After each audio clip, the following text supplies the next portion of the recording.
Jina lake katika vyeti ni Dimitrov Pantov, ambaye huyu umri wake ni miaka 49, raia wa Bulgaria, ambaye hivi karibuni tumemshuhudia wakati Simba ikicheza na Gaborone United kule Botswana. Tumeona quality yake kocha huyu, ambapo Simba kama wekundu wa Msimbazi Simba walipata goli moja, goli ambalo lilifungwa na Elie Mpanzu lakini kwa ugumu kidogo. Lakini baadaye wakarejea katika mchezo wa marudiano kwa Mkapa Dar es Salaam, ambapo tuliweza kuona kwamba Simba iliweza kupata ile sare ya bao moja kwa moja. Kwa hiyo maana yake ni kwamba ni kocha ambaye ana uwezo mkubwa sana wa kuzuia, lakini pia ni kocha ambaye ana uwezo mkubwa wa kushambulia hata kama kikosi pengine hakina wachezaji wenye ubora. Sifa ya Dimitro ni kocha ambaye kwa ufupi anasoma kwanza mfumo wa timu pinzani kwa ukubwa wake.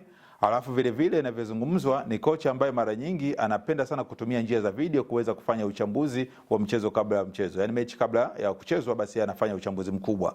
Na hii ndio silaha kubwa ambayo imekuwa ikiwaadhibu watu wengi ambao wanakutana na kocha huyu. KCV sio kocha mkubwa sana ambaye tuweze kumfananisha labda kama vile na Benchika ambaye aliweza kutua pale kwa wekundu wa Msimbazi Simba, kocha mkubwa wa viwango kabisa lakini hakufanya vizuri. Lakini pia uweze kumfananisha KCV na kocha kama Davis Fadlu ambaye yeye huyu tuliona alikuwa kocha msaidizi Raja Casablanca, na hivi tunavyozungumza amerejea tena kwa mara nyingine kule Raja Casablanca na tayari ameshaiongoza timu yake kupata ushindi katika mchezo wa kwanza. Sasa kikao cha ndani ambacho kimefanywa na wekundu wa Msimbazi Simba, kulikuwa na majina kama mawili ambayo tayari walikuwa wanapendekeza waweze kupata kocha ambaye ataweza kurithi viatu vya Fadlu. Sasa jina la Dimitro ndio limekuwa jina kubwa zaidi, kwa sababu mwanzoni alikuwa anatajwa pia Fadlu kuondoka kwake, pengine Nabi ndio huyu angeweza kuchukua viatu vya Fadlu. Lakini inavyozungumzwa kwa kina imebainika kwamba Nabi, hivi tunavyoeleza, timu ambayo anafanya nao mazungumzo ya kina ni Al Hilal ya Sudan, na tayari mazungumzo yanaenda kwa 99% kuweza kukamilisha dili hilo. Kwa hiyo wamekuja hapa Tanzania pamoja, juzi tumeripoti taarifa za hapa na pale, lakini jinsi ambavyo wameonekana mabouncer wa baadhi ya klabu za Yanga na wengine wakiona marafiki wachezaji wa Simba, wazee wa Simba, zile klipu zilikuwa zinaonyesha kwa sababu yeye amekuja katika ardhi ya Tanzania, basi amekuja kama mapumziko, lakini mara baada ya hapo ataondoka. Kwa hiyo hakuna ukweli kwamba Nabi atakuwa kocha wa Young Africans kwa muda huu, labda msimu mwingine, kwa sababu tayari hata ukitazama Young Africans wenyewe nao pia wanachanga karata zao kuweza kupata kocha mpya kutokana. Nadhani niliwaeleza juzi, mlisikia nyinyi yote, nilikaa hapa nikasema mara nyingi teknolojia inatuleta mwanzoni na mwishoni. Kwa hiyo pia inawezekana hizi picha zikawa zimeibuka za misimu kadhaa iliyopita wakati akihudumu katika nafasi ya Yanga akiwa anapewa scout na mabodyguard ambao tumewaona, sio picha mpya. Lakini hata Nabi kutua Tanzania bado anashirikiana na viongozi mbalimbali wa klabu ya Yanga kwa sababu alitoka vizuri na amerudi vizuri kupiga nao story kama mapumziko. Hebu tudili sasa moja kwa moja, kwanza tukimtazama kocha mpya huyu wa Simba, kama Simba itanufaika au vipi. Yes, kwa namna ambavyo Simba msimu huu imesajili wachezaji wenye viwango vikubwa vya kimataifa, ukitazama kina Morris Abraham ambaye huyu uwepo wake pale Simba anatajwa sasa kama mrithi wa Luis Mixon. Jinsi ambavyo anaweza kutumia mguu wake wa kushoto kufanya vizuri, basi hata Luis alikuwa anafanya vitu hivyo. Lakini vile vile Diruk, beki bora kabisa ambaye kwa sasa tunasema mechi ya pili katika ligi kuu soka Tanzania bara anaingia kambani, ana bao 2. Ameiwezesha Simba katika safu ya ulinzi kutoruhusu bao, lakini vile vile ukiitazama Simba inaonekana imekuja kwa vingine kutokana na mechi 2, goli 6, pointi 6. Manake ni kwamba katika mchezo wa kwanza na Fountain Gate walipata goli 3 kwa mtungi, na mchezo hapo jana dhidi ya Namungo wamepata goli 3 kwa mtungi. Kwa hiyo ni wastani wa 100% Simba imepata matokeo chini ya Suleiman Matola. Lakini sasa uwepo wa Dimitro kama anatua, kwa sababu kikao ambacho kimezungumza kimebainisha hadharani kila kitu kwamba kimeenda vizuri, japo mwanzoni kulikuwa na ugumu kidogo kwamba huyu kocha pengine falsafa ya uchezeshaji wake ama uongozaji wake wa klabu inaweza ikawa tofauti na mihimili ya Simba. Lakini imebainisha baada ya watu kumonyesha klipu, kulikuwa na safu mbili.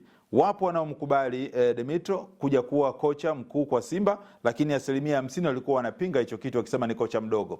Mara baada ya kuwekewa video ikionyesha jinsi ambavyo timu ya Gaborone inamiliki mpira, basi wamesema kutokana na kile ambacho amekuwa akikifanya huyu kocha ni asilimia kubwa ataweza kuipa matokeo Simba. Kwa mfano, Simba miaka mingi tangu kuanzishwa kwake mwaka 1936 ikitanguliwa na Young Africans ambayo ilianzishwa mwaka 1935, Simba ilikuwa inamiliki zaidi mpira kuliko Young Africans. Yanga walikuwa wanatumia winga zaidi za pembeni, na ndio maana unaona Yanga imetoa wachezaji wengi sana mawinga wa pembeni kuliko wale viungo ambao wapishi pira biliani.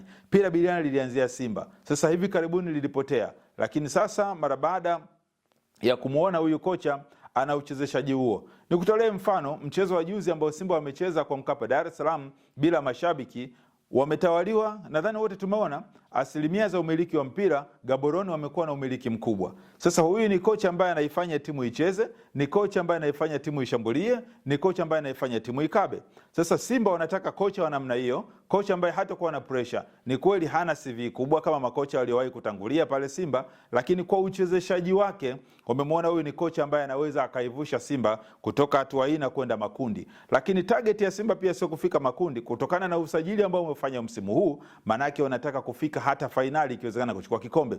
Wachambuzi wengi hatuioni Simba ikichukua kikombe cha Afrika kutokana na missing understanding zake ambazo ziko katika timu yao. Kwa mfano, juzi amesikika kocha wa timu ya taifa Tanzania ambaye alikuwa ni kocha wa muda pale Simba kuyavusha kuingia katika hatua inayofuata, Emedi Moroko, alisema wamekosa muunganiko, yani Simba wamekosa ushirikiano, kiongozi na kiongozi. Maana yake ngazi ya juu na ya chini wamekosa ushirikiano. Kwa hiyo inaweza ikawa ni shida, lakini kikao ambacho bado kinaendelea kukaliwa, inaelezwa kwamba wanaendelea kujadili namna gani watajitahidi kuwa pamoja ili kuivusha Simba kutoka hatua moja kwenda hatua nyingine. Na hakika ni wahakikishie ujio wa huyu kocha mpya wa klabu ya Simba, sasa naweza kusema kwamba Simba inaenda kuondoa ule unyonge, kufungwa na watani wote Young Africans. Angalia, wameshafungwa mara 6 mfululizo.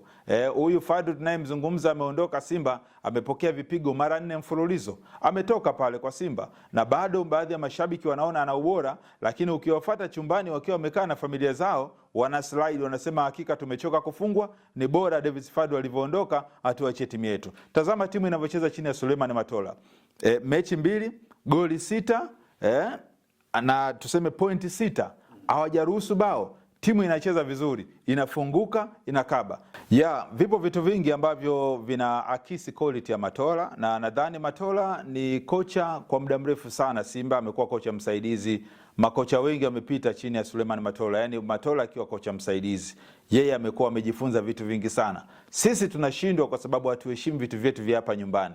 Ila ingefika hatua kwamba watu wakaamini kinachofanyika na mzawa ni bora kuliko hivi foreign culture, vitu vya kigeni, maana yake Suleiman Matola hivi tunavyozungumza angeachiwa klabu ya Simba. Kwa sababu hebu tazama Simba inavyocheza kwa sasa hivi. Simba hii ndio walioiacha yule kocha wao huyu Fadlu, utasema la hasha.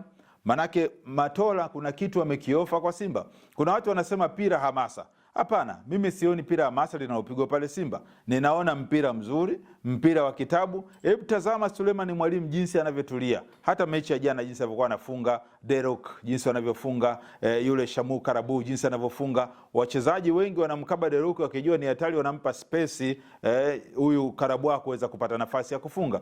Kwa hiyo Suleiman Matola kama ataaminiwa, nadhani ataifikisha Simba katika nchi ya ahadi.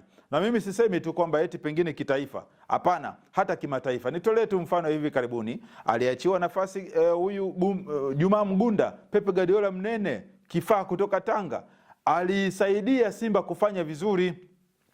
Ndiye kocha mzawa ambaye aliivusha Simba kuingiza hatua katika group stage. Na Simba ilikuwa inacheza vizuri. Baadaye Simba wakaja kukutana na Oroya Gine, wakaitandika goli 7 kwa mtungi. Wakati huo tayari huyu ndugu yetu Mgunda akikaa benchi. Lakini hata kocha aliyoingia mara baada ya Mgunda alikuwa anafuata nyayo za Juma Mgunda. Hii inamaanisha kwamba wazao wakipewa nafasi wanaweza. King Kibaden alishafanya hivyo miaka kadhaa iliyopita. Kwa hiyo ni wazi kwamba kama Simba ingemwachia Suleiman Matola, hii timu angefanya vizuri. Lakini kama wao watamuona Suleiman Matola afiti, wakampa nafasi huyu kocha mpya mkubwa ambaye si mkubwa sana KCV, lakini bado pira lake ni pira biriani, pira karata, pira bamia, pira mlenda, atafanya vizuri sana. Na nasema tu mashabiki wa Simba sasa waanze kuamini kipigo na Yanga. Basi tumeitazama Yanga jana, ilicheza mpira wa hovyo kabisa. Mimi ndio ingekuwa ni kiongozi wa Yanga, yule kocha asingerudi katika nyumba yake aliyopanga.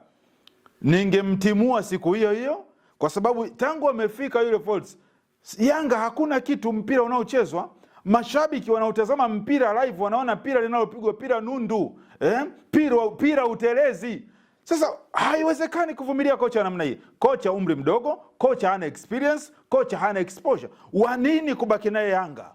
Watafute kocha mwingine na waambie wasije wakatafuta kitanda cha kulalia. Siku inakuja watatuona sisi wabaya na sisi tunatoa kama manabii wa mpira. Nazungumza na akili zangu timamu. Yanga hii tunayoiona chini ya huyu kocha bwana mdogo Folz, hakuna kocha pale, kuna dalali wa kawaida, na wakizubaa Christmas yule jamaa analia Tanga, amefukuzwa.